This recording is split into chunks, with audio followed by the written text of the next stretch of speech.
Kemudian saat PON kemarin Mas, pengalaman apa sih Mas yang paling berkesan selain meraih emas? Pengalaman saya yang paling berkesan selain emas, apa ya, eh, penyambutan di sana cukup baik ya Mas ya. Maksudnya apa, orang-orang di sana menyambut kita dengan penuh sukacita. Nah, Mas, kemudian apa sih Mas penilaian Mas Denda sendiri terhadap Papua, terutama PON Papua ini? Penilaian saya terhadap PON Papua ini, apa namanya, kalau untuk PON yang sekarang ini kelihatannya lebih apa namanya, venue-nya lebih baik Mas, lebih baik. Terus apa namanya, alat-alatnya juga udah standar internasional. Eh, Kayaknya lebih apa namanya, lebih baik lah apa untuk peralatan PON kayaknya udah cukup baik. Nah, kemudian di sana sempat gak sih Mas kita jalan-jalan mengunjungi apa saja gitu? Kalau kemarin kita kan dapat jatah libur 1 hari setelah pertandingan. Kita kemarin dimanfaatkan untuk tadinya mau jalan-jalan, tapi karena PCR kita ngantri terlalu lama, terus sampai jam 12, jadi jalan-jalan cuma sebentar ke Jembatan Merah. Jembatan Merah, ada di bawahnya itu ada pantai yang cukup indah. Oh, kemudian ada beberapa peristiwa nih Mas saat di Papua, seperti kericuhan saat pertandingan tinju, kemudian gulat. Nah, bagaimana sih Mas penilaian Anda sendiri Mas?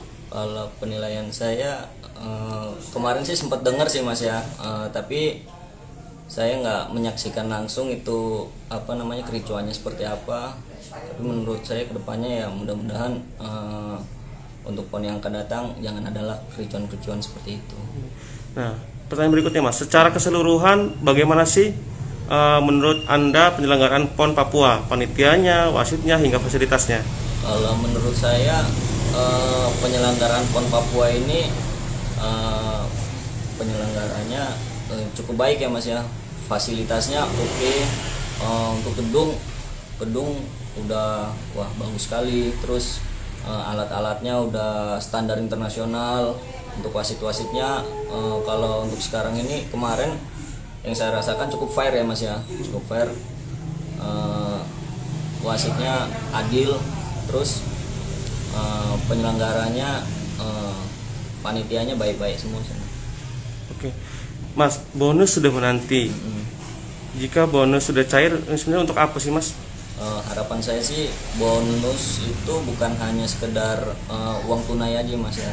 Harapan saya kita yang peraih medali ini diperhatikan lagi pekerjaannya Mas, supaya apa namanya, kita lebih semangat lagi untuk apa namanya, membela Lampung untuk event-event yang berikutnya, untuk PON di 2024, supaya kita lebih all out lagi. Kalau kita apa namanya dapat bonus pekerjaan dari Pemprov ya, minimal PNS gitu Mas, kita kan untuk ke depan itu lebih all out lagi untuk Lampung. Di 2024 kita bisa apa namanya, bisa lebih semangat lagi untuk membela Lampung gitu Mas. Mudah-mudahan kita bisa mempertahankan medali yang kita capai sekarang.